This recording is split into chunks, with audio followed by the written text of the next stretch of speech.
Praise the Lord. Hallelujah. കർത്താവ് നിങ്ങളെ ധാരാളമായി അനുഗ്രഹിക്കട്ടെ. കൊലോസ്യ ലേഖനം 1-27 വാക്യം ഇങ്ങനെ പറയുന്നു: മഹത്വത്തിന്റെ പ്രത്യാശ ക്രിസ്തു നിങ്ങളിൽ ഇരിക്കുന്നു. അതായത് പ്രിയപ്പെട്ടവർ, നമ്മുടെ ജീവിതത്തിൽ ക്രിസ്തുവിനെ കുറിച്ച് നമ്മൾ പലപ്പോഴും മനസ്സിലാക്കുമ്പോൾ നമ്മൾ ഒരു രൂപമായിട്ടാണ് മനസ്സിലാക്കുന്നത്, ഒരു സാദൃശ്യത്തോടെ നമ്മുടെ മൈൻഡ് പെട്ടെന്ന് ഓടിച്ചെല്ലുന്നത്. എന്നാൽ ക്രിസ്തു രൂപമല്ല, അതായത് ഒരു രൂപത്തോട് ചേർന്നല്ല നിങ്ങൾ ക്രിസ്തുവിനെ മനസ്സിലാക്കുന്നത്.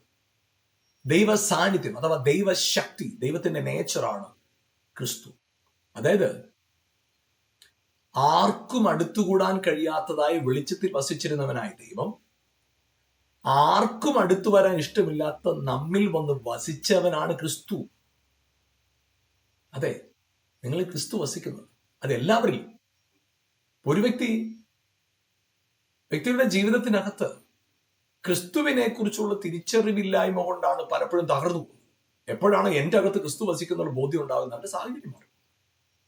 ഒരു വ്യക്തി ക്രിസ്തുവിലാകുക എന്ന് പറയുന്നത് ഒരു മതത്തിലാവുക എന്ന അർത്ഥത്തിലല്ല മനസ്സിലാക്കുന്നത്. ഒരുവൻ എപ്പോഴാണോ മഹത്വത്തിന് പ്രത്യാശ ക്രിസ്തു എൻ്റെ അകത്തിരിക്കുന്നു, എൻ്റെ അകത്ത് അവൻ വസിക്കത്തക്കവണ്ണം യേശു ക്രൂശിൽ മരിച്ചത്, ആ ഒരു കാര്യം എനിക്ക് ബോധ്യം തരാനായിട്ട്.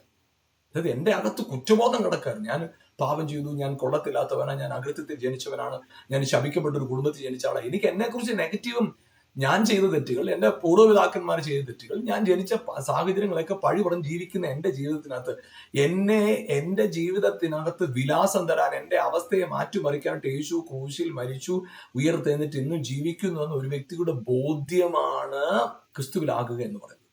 ക്രിസ്ത്യാനി ആകുക എന്നതല്ല. എന്നാൽ എപ്പോഴാണോ ആ തിരിച്ചറിവ് ഒരു വ്യക്തിയിൽ ഉണ്ടാകുന്നത്, അവനിൽ വസിക്കുന്ന ദൈവം, അവനിൽ വസിക്കുന്ന പരിശുദ്ധാത്മാവ്, യെസ്, ദാറ്റ് ഈസ് ക്രൈസ്റ്റ്. അതേ പ്രിയപ്പെട്ടവരെ, നിങ്ങളുടെ ജീവിതത്തിന്റെ ഇന്നത്തെ ഓരോ ചുവടുകളിലും ഈ ബോധ്യത്തോടെ മഹത്വത്തിന് പ്രത്യാശ ക്രിസ്തു എന്നിൽ ഇരിപ്പുണ്ട്, എന്നിൽ വസിക്കുന്നവൻ ലോകത്തിലുള്ളവനേക്കാൾ വലിയവനാണെന്നുള്ള ബോധ്യത്തിൽ ചുവടുകൾ വെക്കുക. കർത്താവ് നിങ്ങളെ ധാരാളമായി അനുഗ്രഹിക്കട്ടെ. ആമേൻ.